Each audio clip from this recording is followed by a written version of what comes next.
Well, all right, guys. All right, here we are back in Wayne County, Missouri. We got a lot more left here to explore, so let's just get right into it and stick along until the end. All right, we are at Old Greenville.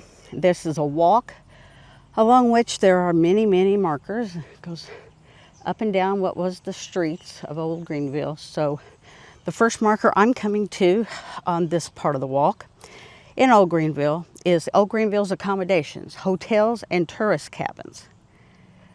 So here's the pictures of the various places to stay.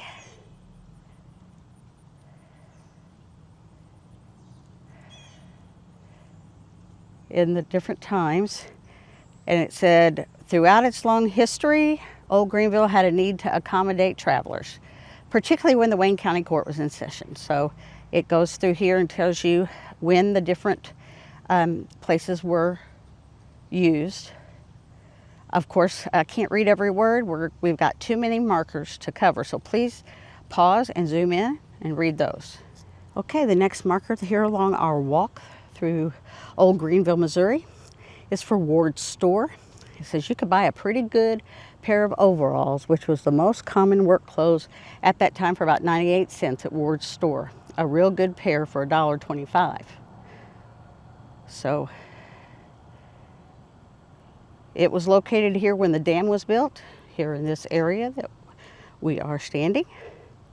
And owners Albert and Minnie Ward sold items such as clothes, food, farm equipment, and gifts. And it was many names over the years. All right, Keep Right Rock. There it is. That rock right there is called, that is traffic control on the streets of Old Greenville. See, there's the rock, yeah? And that helped you know which way to go. You kept to the right of that rock. So as long as you kept to the right of the rock, you wouldn't cause an accident, right? But finally, by the late 1920s, electricity was available, but it looks like they never actually had traffic cones or dummy lights. So the unadorned Keep Right rock remained in use here at the main intersection in Old Greenville until the town was moved in the 1940s. That's a sample of one of the dummy lights on top of a Keep Right rock would have looked like, but that's not what was done here. All right, so there it is, the Keep Right rock. So we're looking up this way. It says Wayne County Courthouse.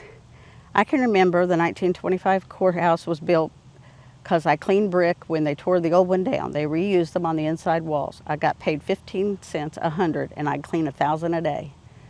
From Paul Stokely, and he said that in 1987. So Wayne County's first courthouse was two-story log, and then final two courthouses in Greenville are pictured here. Okay, continuing our walk in Old Greenville. She poisoned his tomato wine so she could marry another man.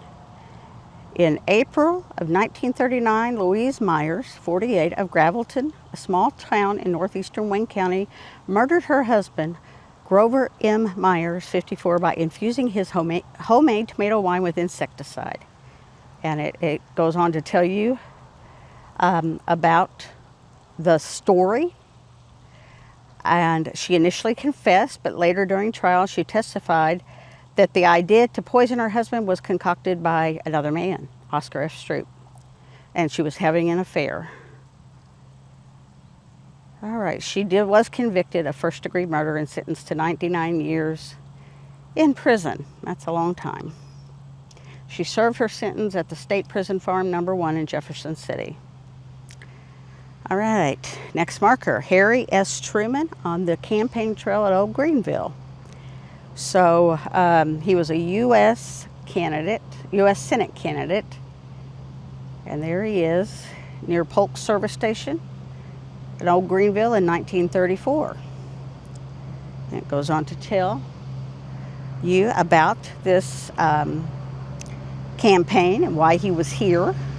And there is so much history here, and I don't want you not to get it. So Please pause and read. The Wayne County Courthouses at Old Greenville.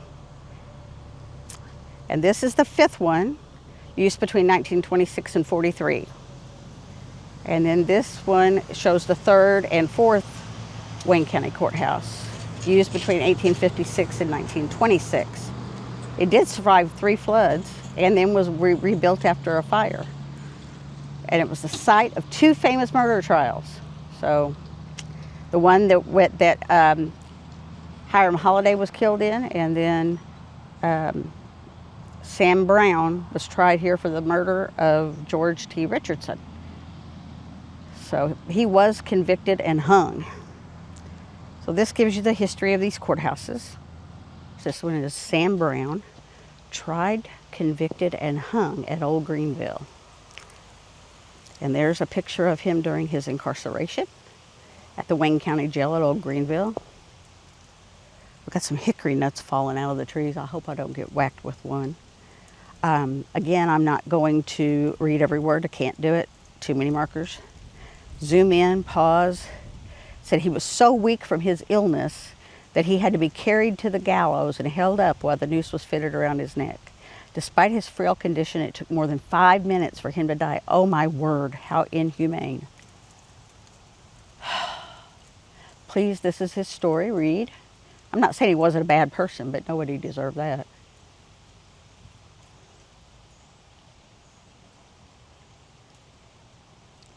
But read his story, pause and zoom in. Oh my gosh, there's so much there. I would love to be able to read these out loud to you. But Edward has reminded me that if I do that, it will be a 2-hour episode, and I don't think any of you want to sit through that.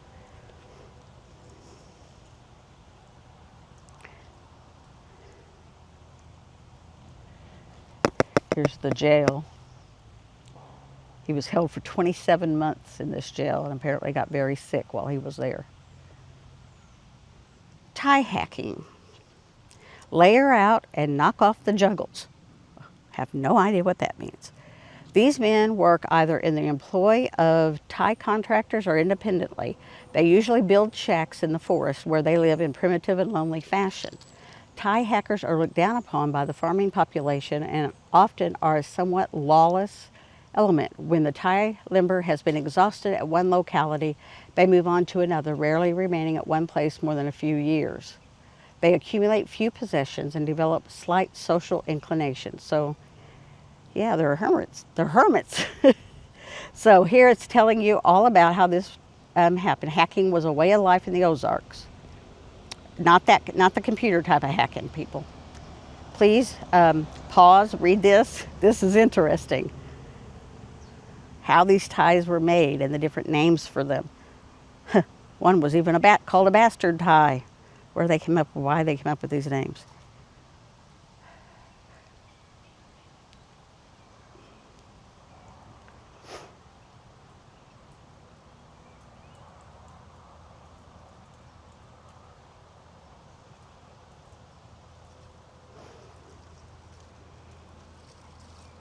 There's some ads where they're looking for tie makers, people to work. Here's one at work in 1940. Here's some diagrams on how you do it.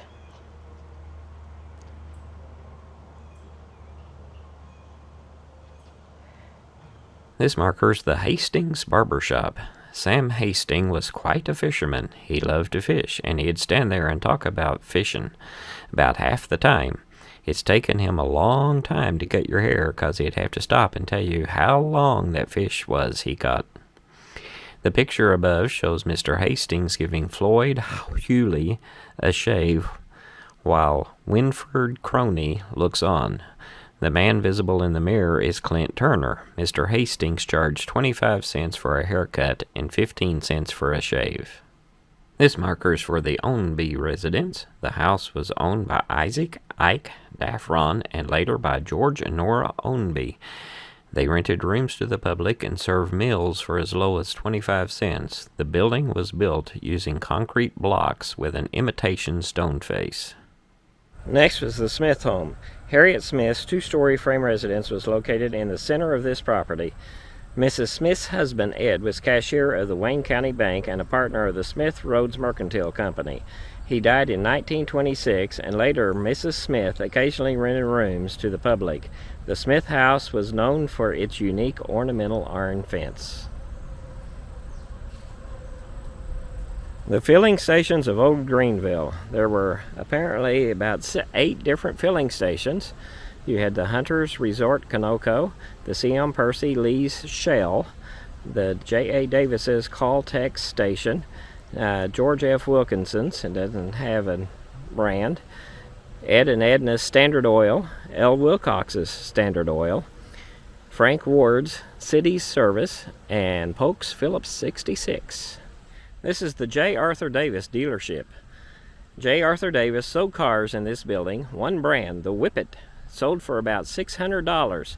From 1922 to 26, Mr. Davis was Wayne County collector. Later, Charles Abshire sold Chevrolets, then Clarence A. Barks and James Goodwin founded the Greenville Motor Company and sold Studebakers. Lott and Kenneth Wilkinson owned the Mitty Good Coffee Company on the right side of this building. And then here's the foundation for that building.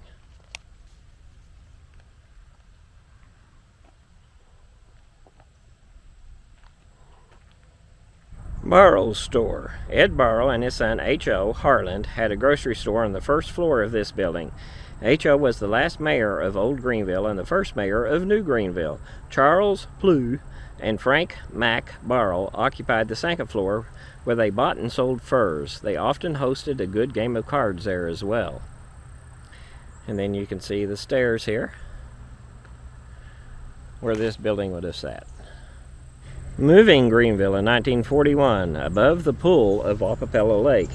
And you can see the floodwaters here at the Marsh house. The Marsh house was moved from Old Greenville. You can see it up on wheels. And so as the dam started filling up the area, then they moved some of these houses from Old Greenville to where New Greenville was. On down the street, this marker is from Marsh's store. John S. Marsh and his son Harold had a general mercantile store here and a lumber yard across the street. Items such as Red Goose work shoes, Curly brand suits, dry goods, hand tools, farm equipment, hardware, and caskets were all sold in Marsh's store. The Strickland Store. Davis Kreitz owned this building before R.E. Earl and Lily Strickland acquired it. Strickland Store sold general dry goods from 1927 to 1941. Harry Wendy Worsham had a radio shop on one side of the building. The left side of the remaining sidewalk reveals holes where the posts of the awning were anchored. So if we look at the sidewalk here, this is where the building would have been. And if we look at the sidewalk, there's a hole in the sidewalk. Stile Block. The large concrete block is called a stile. It was used by people, especially women, when mounting and dismounting horses and carriages. So if we look across the road here,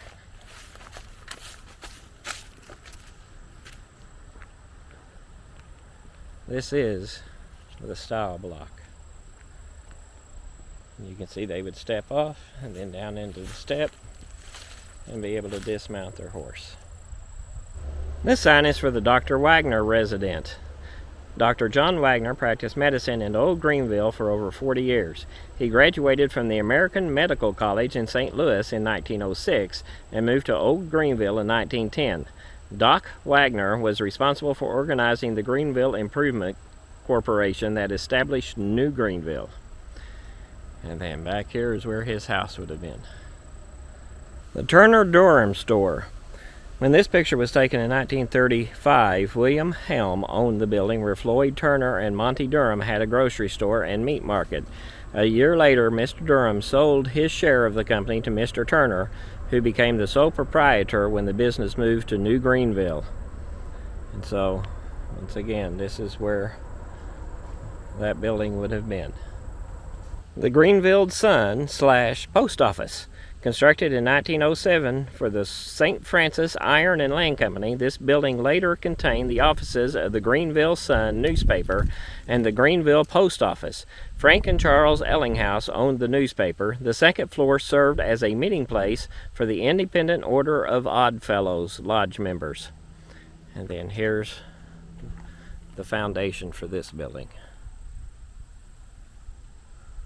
This one looks like it needs to be redone. This is the Wappapello Lake Old Greenville Recreation Area.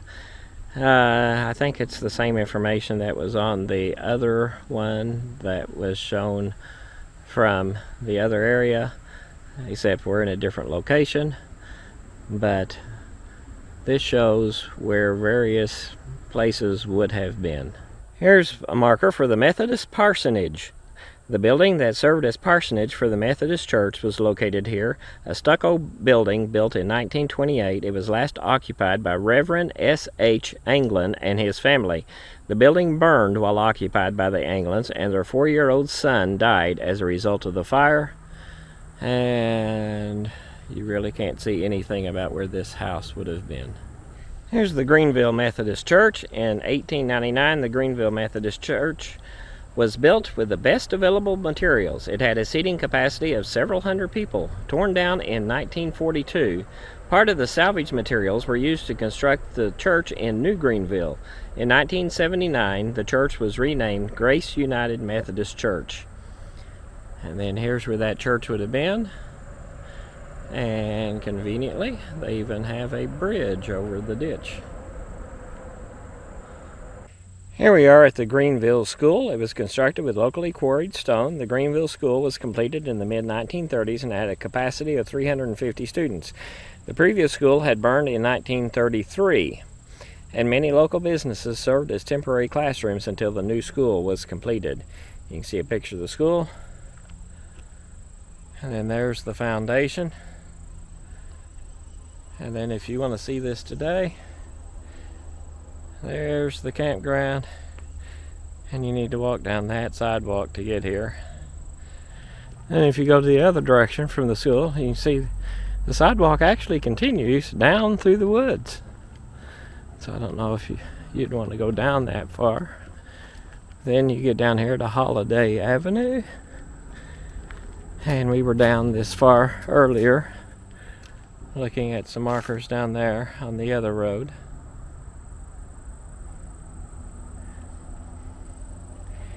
And then here's this map once again, except now we're in the upper right hand corner. This marker is for the Wilcox service station. Layman Wilcox owned this station until the 1920s and 1930s. Mr. Wilcox served as Wayne County Sheriff from 1921 to 24 and as Deputy Sheriff from 29 to 33. The station was later operated by Charles Abshire and then J. Arthur Davis. And if we look back, there's the foundation for this gas station. Here's the marker for the Wayne County Bank. Organized in 1900, the Wayne County Bank existed here until 1925 when it became the Wayne County State Bank. The building also housed other businesses such as the law office of attorney V.V. Ing and Jones's Drug Store. Members of the Masonic Lodge met upstairs, looked closely at the sidewalk to see where the entrance to the Masonic Lodge was. Here's the St. Francis Hotel. Ms. Watson operated hotels in Greenville for 40 years. The upstairs portion of the building contained a theater, and the hotel was also used for entertainment, social activities, and served as public shelter during floods.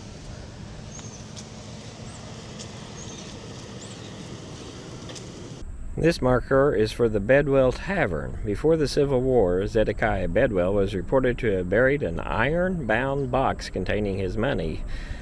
Who found it is not known. Many who dug for it found nothing.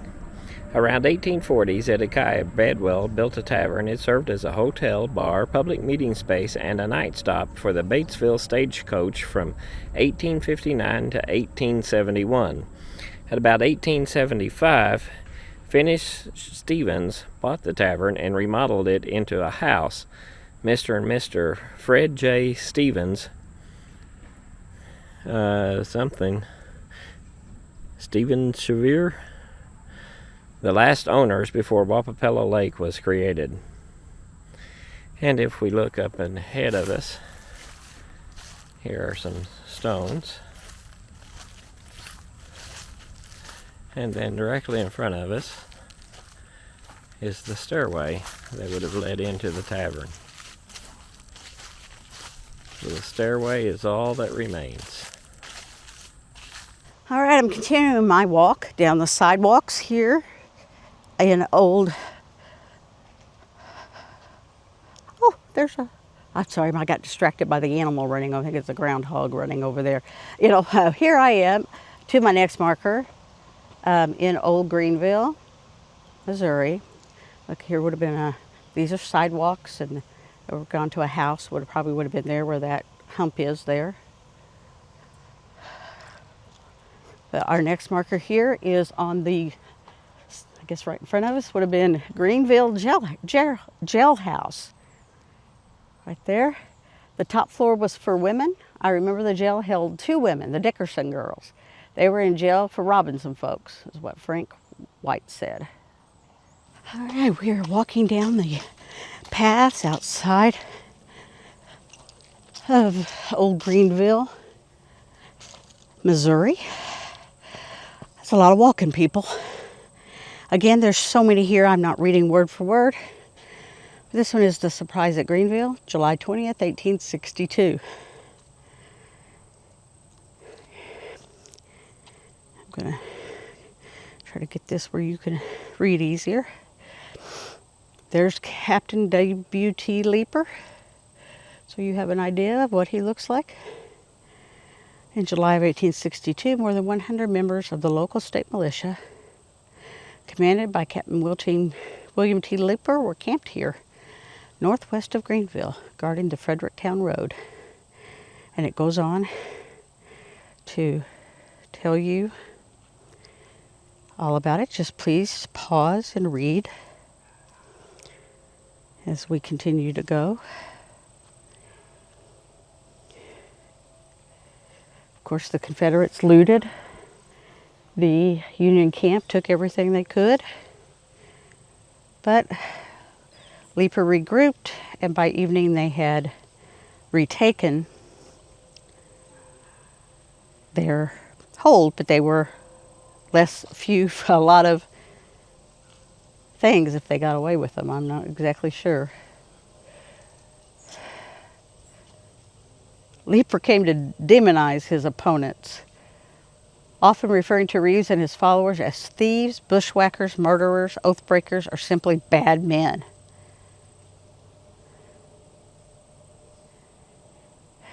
They continued to escalate through this fight. Again, please pause and read. This is really important. There's Reeves. He's the other person in this feud here at Leeper's Ford.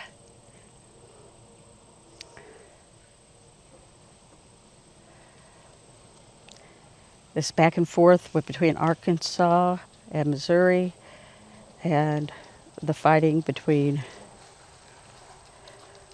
the Confederates and the Union. The Civil War in the Missouri-Arkansas borderlands from 1862 to 1865. So over on the right, there's a list of 35 clashes. It says this is a partial list of clashes between the followers of W.T. Leeper and Timothy Reeves. And then it talks about the skirmish on the morning of 1862, July the 20th. Over a 3-year period, the units led by Leeper and Reeves clashed repeatedly in a series of small skirmishes, scouts, and raids across the broad and fluid borderland that neither side could control. So on the map is a list of all the locations of each of the skirmishes. This marker's on the bike trail down from the campground. This is the Upper Greenville Bridge from 1906 to 1947. Here's a picture of the Greenville Bridge. During the 19th century, the high water was often an obstacle to travel. So here in Old Greenville, the river could be safely forded in 2 places during periods of normal stream flow, but when the river was up, it became dangerous to cross.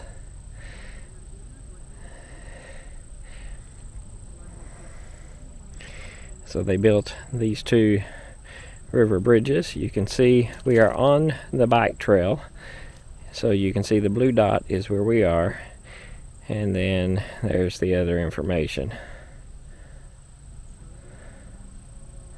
All right, guys, that was this episode of Wayne County, Missouri. We have more to come, so stay with us and tune in to the next episode of Historical Markers.